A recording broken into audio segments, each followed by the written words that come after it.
Welcome back to Tide Pod on the YouTube home of Tide Illustrated. We're dropping this show a day early than we have been throughout fall camp. By the way, I'm Jack Knowlton. Tony Sakalis is the man to, I guess, my right as the YouTube viewers are seeing it anyway. Yeah, we're dropping this episode a day early. We've been dropping them on Saturdays throughout Alabama's fall camp, but we're doing this one a little bit early because, Tony, if you can believe it, fall camp is already wrapped up. We're going to be heading into game week now. Western Kentucky, Alabama is coming up. It has moved very, very fast. I think we can both agree on that. Any quick thoughts about just that being around the corner? I somehow every year go into the football season thinking I'll be as prepared as I can be, and yet it always hits me, even though I'm expecting it. It's week 0 now, I guess. That's it is. The thing is, it's like now we have week 0 instead of week 1. Because we all count 0, 1, 2, 3. Why doesn't this just week 1 and then Alabama plays on week 2? Yeah, I'm not sure. That's what I'm calling it. This is week 1 and Alabama is kind of on week 2. Fair enough. Will you be watching the, Delaware State, Hawaii games of the world that usually populate week 0? Yeah, probably not, to be honest. I'm probably gonna enjoy the last weekend of my life, or for at least for the next few months, that football doesn't completely dominate. So yeah, that's fair enough. That's fair enough. Those football sickos, they can enjoy those games, but yeah, it is back. Pretty wild stuff. When is the Georgia Tech? I might watch that one. That's just that one could be fun. Georgia Tech and Ireland. Yeah, that'll be a good one. We'll have more foreign country talk at the end of the show as well. A little tease, but yeah, we had we're all done with practice viewing for the media for fall camp. We now roll into the whole game week schedule and all that fun stuff. So Tony, we talked to Kalen DeBoer on Thursday. And, I want to get your just general takeaways from what he said. It wasn't a super eventful press conference. We're starting to get, we have pretty much all of our storylines have been repeating. We want the games to start like all the fans do. But there was a little bit of headline news shortly before DeBoer went up to his makeshift media area in Alabama's indoor practice facility. And it comes in the form of some kicker news, some maybe, bad blood between Alabama out of the SEC and a MAC program called Miami of Ohio, because Miami of Ohio's coach, a video came out of him not really ripping into Alabama, but just getting quite angry that Alabama, quote unquote, tampered or sabotaged in getting the recruitment stole. Correct. Yeah. They stole away, of course, former Miami of Ohio kicker, Lou Groza Award winner, Graham Nicholson, who is Alabama's kicker now. So that was an interesting video that surfaced. You asked Kalen DeBoer about it. What did he say, and what did you make of the kicker thievery that appears to have taken place this offseason? I'm not sure I believe him, but Kalen DeBoer said that he had, he looked genuinely surprised by the question, and that he didn't really know of the comment. And he said that, when Graham Nicholson went into the portal, that's when Alabama contacted him, and that's, they did everything above board. Look, these kind of things happen. I'm not saying that Kalen DeBoer was lying. I think the whole thing is kind of silly, because whether or not Alabama tampered, you'd have to think that Graham Nicholson was probably going to be going somewhere else. If he was thinking about going anywhere else at all, he would have found another big program. He's the Lou Groza Award kicker. It's not like Alabama came up to Graham Nicholson, or any other school for that matter, if he would have went anywhere else, and went up to him and said, hey, we've got an opening, and I don't know if you know this, but, we would take you. I think if you're the best kicker in the nation, if you hit the transfer portal, you're going to get opportunities from big programs. So I don't think there's I don't think that Graham Nicholson would be at Miami of Ohio, even if Alabama wasn't interested. I think somebody else would have came, and this guy would have been crying that, LSU or, Florida State or whatever. I don't know who needs a kicker, but, that's what he would be crying over, them needing a kicker. Yeah, it's pretty interesting. The way I thought about it, it feels like an indictment on Miami of Ohio's current kicker, whoever they got to replace Graham Nicholson. I don't know who that is. I'm not familiar with the Red Hawks roster, but if you're still complaining at this point in fall camp that you're missing Graham Nicholson, clearly it seems like maybe your new kicker is not really living up. I know Graham Nicholson won the Lou Groza, but I don't know if I was Miami's kicker, I'd be like, what about what's the problem with me? I'm a perfectly adequate kicker. I think in the interview he went on to say that like he went on to kind of address that, like being Okay. there's two people here. I guess they have a competition. I A couldn't. battle? Yeah, they're still duking it out for Graham Nicholson's spot. But I guess he kind of addressed that and basically said that there's two kids here that are happy that Alabama stole. But then he threw in another dig or something at the end where he was like Alabama stole. And, Stole. like he was really kind of peeved about it. It's not the first time someone has accused Alabama of tampering. If you remember a couple years ago, Tyler Harrell from Louisville, their coach said that Nick Saban had tampered. Mm. Was that 2 years ago or a year ago? I forget, but I don't remember that one, but yeah. well, Tyler Harrell didn't really it was 2 years ago, and he didn't really do much. So hopefully for Alabama's sake, that Graham Nicholson will be a little bit more successful of a story. But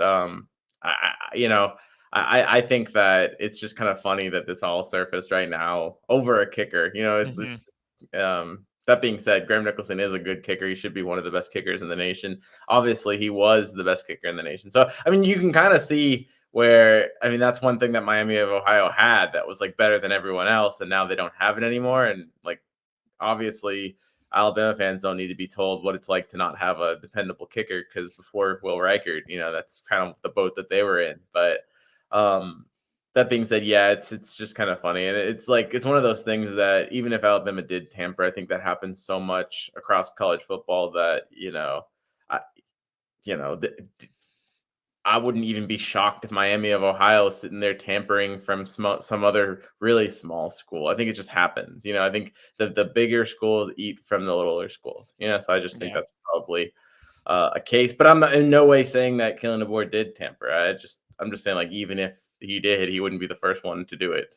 So it's just something that happens in the sport right now. It's something that happens in the NFL. I mean, like it just happens everywhere. And there's so many ways around it too. I mean, like you don't even really have to tamper. Like you could, let Graham Nicholson's old kicking coach that's not affiliated with him at all anymore just be like, man, we have an opening, if only that guy was in the portal, and then that gets back to Graham, and then you didn't talk to Graham Nicholson, right? Like there's like shady ways around it. Like I said, I'm not saying that Alabama did any of those because we have no knowledge. This is the first time we've heard of these accusations were today.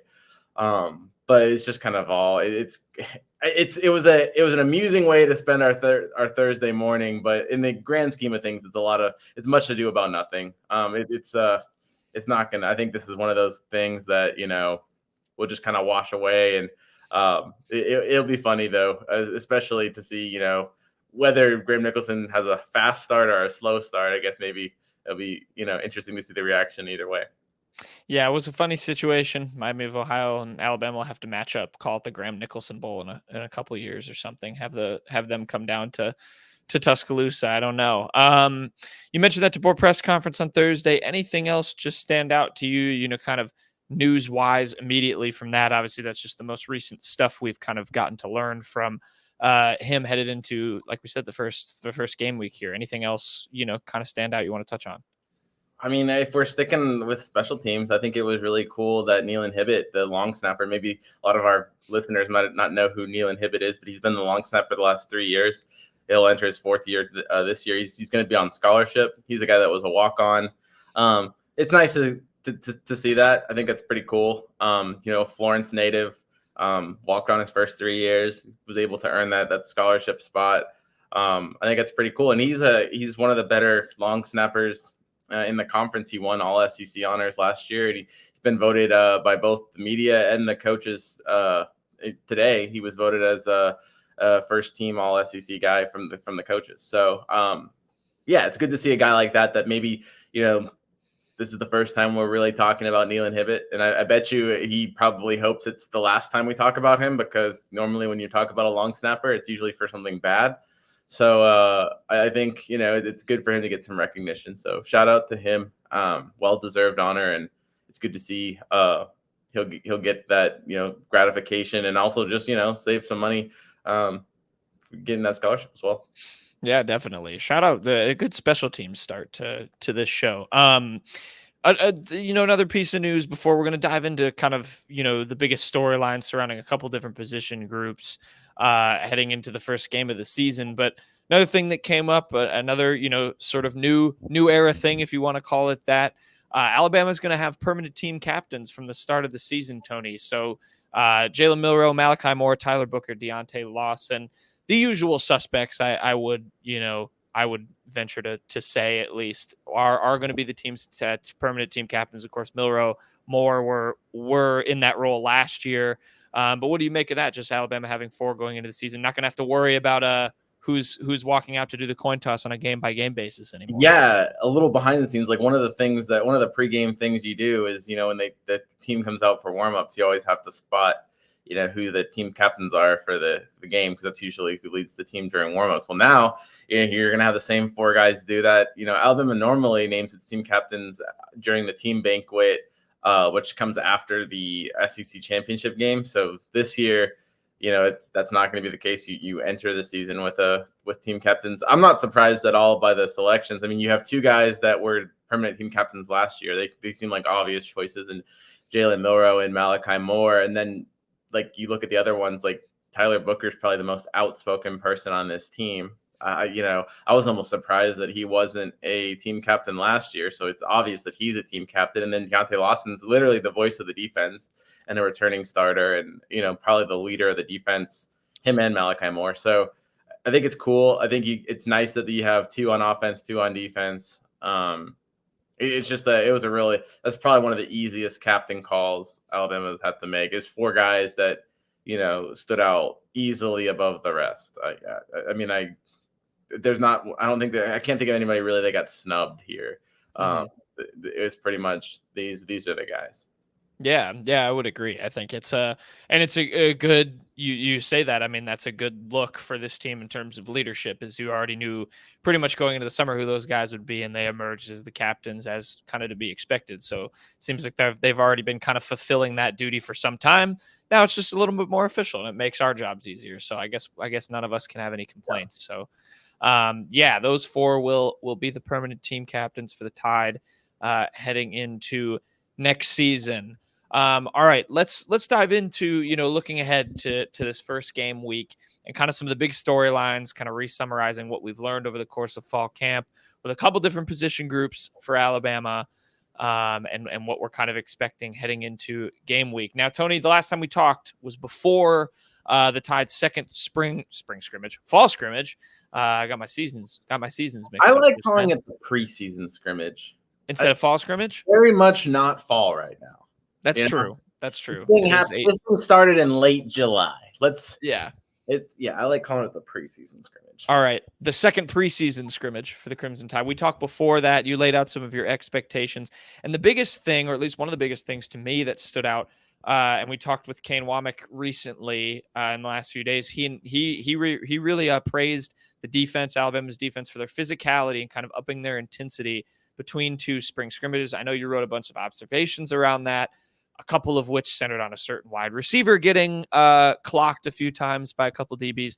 Talk about that and what Kane Womack said about the improvement in the physicality. Seems like a good sign for this defense as they roll into game week. Yeah, I think it's also a good sign because, after the first scrimmage, that was one of the things that Kane Womack talked about, was that the tackling and the physicality wasn't necessarily there. So, seems like the defense really answered the call in the second scrimmage, last weekend. And we wrote about it in our scrimmage nuggets. We had there was a bunch of really big hits. I know Malachi Moore made one. I think Jahad Campbell, if I remember right, made a big one as well. Unfortunately for Cole Adams, the wide receiver, the redshirt freshman wide receiver, he was on the receiving end for like multiple of those. And I think a video came out from the scrimmage that showed him getting rocked by Malachi Moore. Colin Hitchler, the safeties coach, said that Keon Sabb also tagged him pretty hard a couple plays or a play before that. So thoughts and prayers go out to Cole Adams, who probably had a rough day. Just got rocked a few times. But it is good to see that Alabama's, as long as they don't just totally kill the receiving core, it is good to see that the defense is and not only just answering the call from their defensive coordinator, but also showing that physicality that you want to see. And another thing, fortunately for Alabama, is at this time next week they'll be hitting an opponent instead of itself. So that's always nice as well. But it's definitely an encouraging. I would say the defense came away as one like I don't know if there's a winner or a loser from a scrimmage, but you come away really feeling good, I guess, about the defense with the performance it showed over the weekend. Yeah, I think you make a really good point too. I wanted to double down on that, and I know we talked with Devontae Smith and I mentioned, I think Christian Robinson, the linebackers coach, mentioned this as well. They are really excited to actually hit another team. I think Devontae Smith was at the point where he was like, I'm just frustrated that we're going against our offense over and over. We want to play a real team. Christian Robinson, of course, he's in charge of that Wolf linebacker position. He says he tells his unit all the time. He told me, at least he tells them more woe than go. So he's trying to get them. He has to get them to kind of relent a little bit because they want to come after Alabama's offensive players. So, I think that's a good thing. You're already kind of in that mentality. I want to hit a guy. You want your defense to want to hit guys. It's plain and simple, really. The football is when you get down to when it boils down to something like that. Any more thoughts there with the defense? I like the more woe than go. I think I might use that in my own daily, idioms or whatever. I like that. I'm gonna find a way to break that into a conversation. Yeah, that I enjoyed the more woe than go. Christian Robinson was fun to talk to, but I think that's just a good thing for this defense. And we mentioned the leadership there. Smith, someone who probably is going to be relied on for that, assuming he stays on the field. So, lots of good things to look for them. I'll stay on the defensive front, Tony, or I guess not the defensive front, the defensive backs, rather. You mentioned King Mack laying out a big hit, Malachi Moore as well. We've talked, I feel like, all fall camp long about who is going to step up, among some of these young players. I know you wrote about King Mack. Zabian Brown has been a big stock riser all fall camp. Now that we're at game week, we've reached this point. How do you feel about this defensive back room, given what you've heard about linguist coaching them, what you've seen from practice, what you've heard about from scrimmages, and then who do you think are going to be some of these guys? How much should we be expecting of guys like Zabian Brown, King Mack, and some of those other guys? Well, I think Zabian Brown for starters could be for starters. Starters? Starter, yeah. I think that he's heavily competing with Deshaun Jones. I know we projected Deshaun Jones to win that job in our depth chart. I think that has a lot to do with just experience. I think by the end of the year, I think Zabian Brown has the higher of the ceiling between the two guys that are competing for the starting job right now. He's a 5-star cornerback. He's a little bit older. I think he's like 19. Than some of the other freshmen, and he kind of plays with a little bit more maturity. He's still a freshman, so he's going to have some freshman mistakes, but he has a maturity about his game. He has a good football IQ, and he's a gamer too, man. He hurt his hand. You had to play out with a club on it, and didn't miss a beat. He's still leading the cornerbacks during practice today. We're talking on Thursday. Kalen DeBoer spoke about him and said that he really respected how he handled that injury. He could have sat out on the sidelines and said, "Oh, I'm not comfortable," or "Oh, I want a few more reps or days off or whatever." And he just wanted to get back there on the field and get as many reps as he can. So he's someone that I think is going to have, whether or not he starts or not, he's going to have a big impact on this defense. I think when you look at King Mack, he's a sophomore. He's a transfer from Penn State. He's a guy that probably not going to get a starting job just because Devontae Smith is starting at that Husky position, or what used to be called the star, that slot cornerback. I think, obviously Devontae Smith's going to get the start there, but King Mack's a guy that once again is going to filter into this defense. He's kind of the future at that position because Devontae's a senior, and I think that was one of the more underrated offseason additions. Some of those spring guys just kind of slipped under the radar. I think King Mack's going to be somebody that you're going to know. A lot more people are going to know his name at the end of the season. Some other guys to watch out for still at that Husky position. Red Morgan's a guy that got first team reps in the spring. He's a really talented guy and a guy that can play, maybe even help out with the depth at cornerback. He is a safety, but he can kind of play both positions. He could play that inside slot corner as well. So there's a lot of things that he can do. And then Jalen Mbakwe, out of all the people I've mentioned, probably has the highest ceiling. He came in a little bit raw as someone that played offense and defense in high school, and so I think that once he kind of gets things figured out, he might be able to really shoot up the depth chart. Not like he'll have that much to shoot up, but I think that he's a guy that could probably play, especially at the end of the season too. And you got to think about it. Injuries will happen. People are going to get dinged up. So it's nice to have these guys, especially somebody like Jalen Mbakwe, who might be hitting his stride later on in the year. Might be nice to have him if somebody goes down. Yeah, absolutely. I really like, in the times we've gotten to talk to Mo Linguist, and obviously, we only get kind of a snapshot of what's been going on at fall camp, but I'm liking the way he's leading this unit. Their energy has always seemed really good. When we're out at practice and all that stuff. And obviously the starters are the guys at the top of that depth chart. I mean, I asked you about some of the young guys, but you have, Damani Jackson, who looks, assured to be a starter. And I think that's an encouraging sign that he hasn't been getting pushed too much. He seems like the clear CB1 on this team. Deshaun Jones as well, coming in from Wake Forest. Like Linguist has kind of said, as much as Xavier Brown has pushed him, there is reason to like Deshaun Jones, and obviously he brings power force starting experience. So and on the back end, you've got two reliable safeties, and obviously you're getting a team captain in Malachi Moore back there to add stability, but you're getting Keon Sabb from Michigan, a guy that's been on a national title defense. Actually, you've got two people that have been on a national title defense, because you have Malachi Moore coming back from his fifth year. He was on that 2020 Alabama team that won the title, and so then you've got Keon Sabb, who was on last year's Michigan title winning team. So yeah, it'll be nice, for Alabama to kind of get that. What an interesting thought that just popped in my mind. This is the third straight year that Alabama has got a transfer from the defending national title winner. Oh, wow. Because you had Jermaine Burton in Georgia, I guess 3 years ago. 2 years ago, or I guess last year you had Tresman Marshall from Georgia. And this year you have Keon Sabb from Michigan.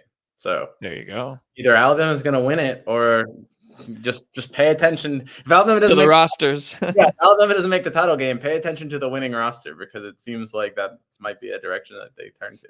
Yeah, it's an interesting trend. So there's another kind of look at the secondary. I'm going to flip to the other side of the ball, Tony, and probably the biggest storyline other than the secondary, the offensive line. We'll start at right tackle. Of course, the position, really the only one it kind of feels like at this point that feels really locked down. I want to ask you about Kadyn Proctor at left tackle too, because I know we got to speak with him for the first time since he came back. We'll do that in a second. But at right tackle, correct me if I'm wrong, feels like Wilkin Formby has kind of emerged as the guy in that battle over Elijah Pritchett. What do you make of that? That was obviously, it had been kind of billed as, all right, we're going to go into game one, kind of let them both kind of continue to battle it out. Seems now, though, that Formby is probably going to get a lot of those reps against Western Kentucky. Yeah, I think look, Alabama hasn't called it by any extent, and I don't think that they will. And I think you'll go into it. I almost expect them to rotate throughout games, especially early on in the season. But I expect Wilkin Formby to get the majority of first team snaps, and I also expect him to start. It's just that's been the case in both of the scrimmages. That's been the case throughout practice, and it's one of those things that I don't think Alabama's just trying to throw us off here. I think that Formby's been in the front of the line the whole camp for a reason. I think he's ahead. I think he's somebody that probably understands the offense a little bit better than Elijah Pritchett. I think they're both pretty good. They both need to work on consistency. But when it comes to just, understanding assignments, not letting a big, play happen in a negative aspect, I think that's probably you're seeing Wilkin Formby able to do that on a more regular basis. So, and let's not forget, he's a talented, you look at Elijah Pritchett and he's a 5-star kid and somebody that was the top tackle in his class, but Wilkin Formby was also, a highly rated, a high 4-star recruit as well. So it's not like he's just some nobody, and he's really made some significant strides. So it's not too surprising to see Wilkin Formby step up and grab this starting job as a right tackle. Yeah, I think you make a good point about Pritchett too, and obviously he's still gonna rotate in. At left tackle, just curious your kind of conversations. I know you talked for a bit to Kadyn Proctor. We got to speak with him for the first time since him coming back. What did he say first off about his, kind of return in that process of going back to DeBoer? I know, there's been a couple reports, I think even before we got to talk to him, about how he apologized and was just trying to make right, and then kind of got to work from there. Has lost a bunch of weight, and what are you expecting from him this season, and what'd you make of what he had to say after practice the other day? Yeah. Well, it's interesting. I'll get back to the weight thing because it was interesting. He actually claims he didn't lose any weight and that like he just reshaped his body, which is maybe even more impressive when you think about it. But regarding his transfer to Alabama, you can tell he doesn't really like talking about it. It's an awkward situation for a bunch of different reasons. I think obviously he feels bad for not giving Kalen DeBoer a chance initially, and he apologized, and he's been very humble since his return. He didn't pout or anything like that. And when he had to earn his starting job back, he put his head down. He did it. I think he just embraced that. I don't think that's even something that he disagreed with. And then the other part of it is I don't think he wants to disrespect Iowa. It's his hometown team. I think that's he thought that everything was just going to be better going back home, and his problems were all going to erase. And I think being there, I don't think there's anything bad about Iowa, and I don't think even Kadyn would say anything bad about Iowa. I do think that there's a difference between the elite programs. There's a lot of things that Alabama has to offer, just with the facilities, just with the coaching staff, that other programs, even other big programs, Power 5, big established programs like Iowa just don't have. And I think you're there for a couple of weeks and you start realizing, oh wow, I can't do this anymore, or I don't have this amenity that I had, or I don't have this resource to talk to that I had at Alabama. And a third thing for Kadyn was he didn't have some of his best friends, and he's really really close with Wilkin Formby. And I think that was a big reason why he came back, is that that those guys are best friends. Kadyn Proctor and Olas Alonen is another guy in that class, a backup lineman from Finland. They were baptized in Wilkin Formby's pool last offseason, so that's how close that bond is. Those people are very close, both, in terms of friendship, in terms of religion. So that bond, I think, you start going there, you miss out on some of the facilities, you miss out on some of the coaching, and then like you start sitting there. Kadyn Proctor said that he roomed alone in Iowa. He starts thinking about, man, I just like miss my friends. You know what I'm saying? So now he's coming back to Tuscaloosa. He's rooming with Wilkin Formby. They're best buds. And I think, he's a lot more happy now. I think, and you can see it. He's really dedicated himself. He says he's weighing around 365. Alabama, I think, has him listed at like 369, which is heavier than what they had him listed last year. Regardless of what the weight on the scale says, he looks slimmer. So if he lost weight and then replaced it with muscle, that could be a possibility. Whatever it is, the shape of his body is drastically different than last year. And I think, from what he says he's moving out really, really well in the field. And from what we can, gather from scrimmages and from reports from the coaching staff, is it sounds like he's moving a lot better in the field too. So a lot of positives regarding Kadyn Proctor. And it seems like his head now is also on straight. And, you always talk about, it's cliche, but you always hear that the light bulb has clicked for some of these players. I wonder if that it's kind of sounding like that light bulb has clicked for him, and maybe you're going to start to see him really live up to his 5-star potential. Yeah, that's that. I think you articulated it great in terms of his journey, and it's obviously an interesting one. And I think, yeah, it's starting to come full circle. And now, obviously you've touched on his numbers on this show before from last year and what he has to improve on. There's leaps and bounds for him to make, from being a true freshman starter in the SEC and the growing pains that come with that. So seems like he's moving in a right direction, and Alabama is looking to be the beneficiary of that. So we'll see kind of how the start of his season shakes out and how fast he gets going. Kind of some of these depth pieces, Tony. One guy that came up just recently at Kalen DeBoer's, most recent media appearance, Gino Vandemark, of course, the guy who joined from Michigan State. I would describe him as maybe a little bit of a Swiss Army knife on the interior offensive line. Obviously, primarily is going to be the backup to Parker Brailsford at center, but is currently taking, of course, first team reps at right guard with Jaden Roberts out. Roberts is supposed to be back before the start of the season, so we'll see if that timeline lives up. But either way, Vandemark might be reserved this year, but could be one of Alabama's more crucial guys off the bench anywhere on the field. Yeah, look, he's like you said, he's probably the backup for all three interior positions. He's the guy that's worked under first year offensive line coach Chris Kapelovich. They both came in from Michigan State. Kapelovich went to Baylor for a couple months and then went to Alabama. But they're both he's worked under the same offensive line coach now. This is heading into his third or fourth season. So yeah, fourth. Heading into his fourth season. So he's a guy, like you said, that's going to provide depth. Really, if you think about it, I think that Alabama's entire backup is really their second team offensive line is really two people, because I think you would make Vandemark the backup at all three interior positions, and I think the backup at both left and right tackle would be Elijah Pritchett. Assuming that Will Conformity does indeed win the job. So. Not to say that there's not other backup linemen that Alabama has that they trust. I think Rock Montgomery's one. I think, Olis Allen is one. But I think that when you look at just the importance of Vandemark and Elijah Pritchett, yeah, those are guys that are going to almost be like swing guys that can kind of plug in at multiple spots. And I think that's going to really help.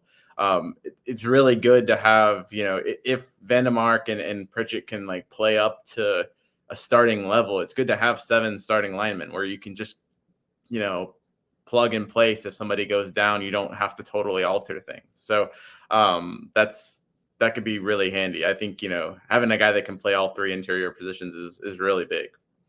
Yeah, definitely. I don't know, maybe you can give your take on this. I don't know if that should be a scary thought for Alabama fans to in theory only have 2 guys as both of your backups, but it feels like both of them are pretty versatile and kind of offer you a lot. So, if they can be great in all 3 positions, maybe it's not like they only have 7 linemen. You know what I'm saying? Right. They also have other backups. Like I said, Rock Montgomery's one is a guy that could fill in at one of those guard positions. Olis Allen could fill in a guard position.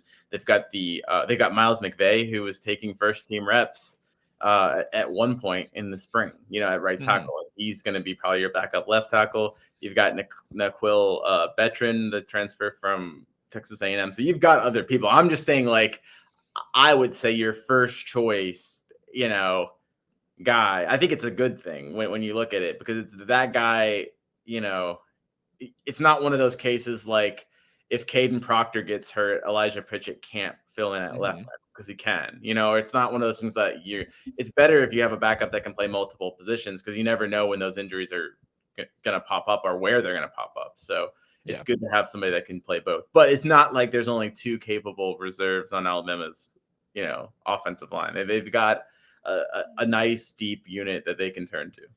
Yeah, definitely. It says a lot about Vandemark and Pritchett's kind of versatility there. I think you're right. Speaking of injuries, I mean, the DeBoer, I think, even remarked on it today. They've gone through, fall camp without any super major injuries. Obviously, you always, knock on wood with that. But, one group that I know has been a little bit banged up is the running back room, and I wanted to touch on that. That's really my only question. I think we know what this room offers you from what was going to happen last year, but how worried are you just with their start of the season, maybe them getting off to a little bit of a slower start with some kind of knocks that's been taken to that room? I know Jam Miller's been hurt. Daniel Hill came back from something, and I think Justice Haynes has managed to stay healthy, but in a room that's going to have a lot of contributors, are you worried at all with them taking a few bumps and bruises? Not at all, because, when we talked to Kalen DeBoer, he said that while Jam Miller has been kind of held out, he'd be able to play if he needed to right now. So he's the only one. The last time we watched him in practice, he was the only one in a black jersey. Richard Young has come back. He was wearing crimson, which is kind of weird to say. We'll get back to that. But, the offense was wearing crimson, and he was wearing, he was out of his black jersey. Daniel Hill, who we had seen in a sling couple weeks ago, he's back, participated in drills. So they're really actually now, a lot of those guys might be dealing with some some pain or here and there, but I think they're all ready to go. So Alabama should be close to full strength at that position. Whether or not a few guys are at 85% or 90% instead of 100. It remains to be seen, but I think that for the most part, the unit's pretty strong and pretty healthy. So, and it's like you said, it's going to be one of those things where you are going to have shared reps. So maybe, that will help keep the unit healthier moving forward. You're not going to have somebody that's going to have to take 30 hits a game every game, and if he is, it's just because he's doing really, really well. But you have that depth there. I mean, anything can happen, but for Alabama to get in depth trouble at the running back position, a lot of things would have to go wrong. That being said, I think that I do think that a couple of weeks or just a week ago at this point, is a good reminder of how things could go, because I think at one point they really were down to just Justice Haynes and maybe Kevin Riley as the two healthy backs in the unit. That was for only a few days, but it is a reminder of how quickly things can happen. But even when those happen, I think Alabama should be in decent shape. Yeah, that'll be a room to watch. But yeah, it's good that the depth is kind of coming back there at the right time.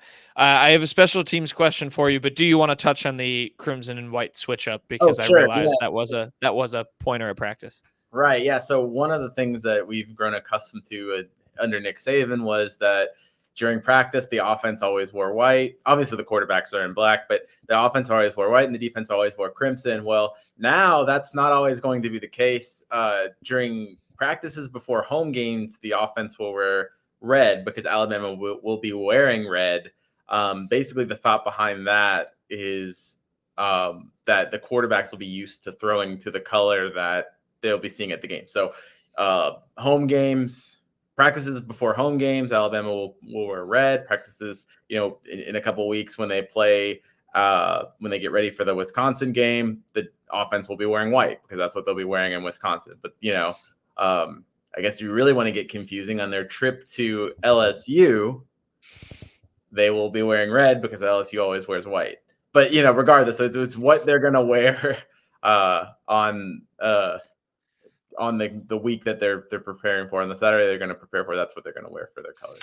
It's not that complicated. I probably made it sound way more complicated than it is. No, I think you said it perfectly. It was kind of a fun development to see and to ask them about. And of course you always think you can uncover some special reason, but when it comes to Alabama and uniforms, everything's pretty concrete. That's probably the craziest switch up you're ever going to have here. So seeing the offense in crimson was a little bit different. I wonder if like Nick Saban's just like turning, like I almost said turning in his grave. He's not dead yet, but like I wonder if he's sitting there scowling at the fact that there was a change in the uniform. But I don't know. Wasn't a fact. Yeah, I wasn't a fan. I'm not sure. Special teams question for you. This was another thing that kind of came out of, we had an open practice where we saw some stuff, and of course the recent last preseason scrimmage. I almost said fall scrimmage again. Preseason scrimmage. Who do you see as the return men for the kickoff and punt returns? You see the same guy. Obviously, Alabama's tested a couple guys. Jeremy Bernard, DeBoer talked about after. Kendrick Law was another guy you mentioned. They're trying Ryan Williams back there, who we've somehow gone 38 minutes without mentioning. So I think we should pat ourselves on the back. Yeah, who do you see kind of as that, maybe taking that role over, or will it be a mix of guys? I think you could look at guys like Kendrick Law and Jeremy Bernard, and maybe on kickoffs and stuff like that. I think maybe Kendrick Law. I find it hard to believe that they're going to risk, Jeremy Bernard on a punt return. I know that Kalen DeBoer mentioned his name.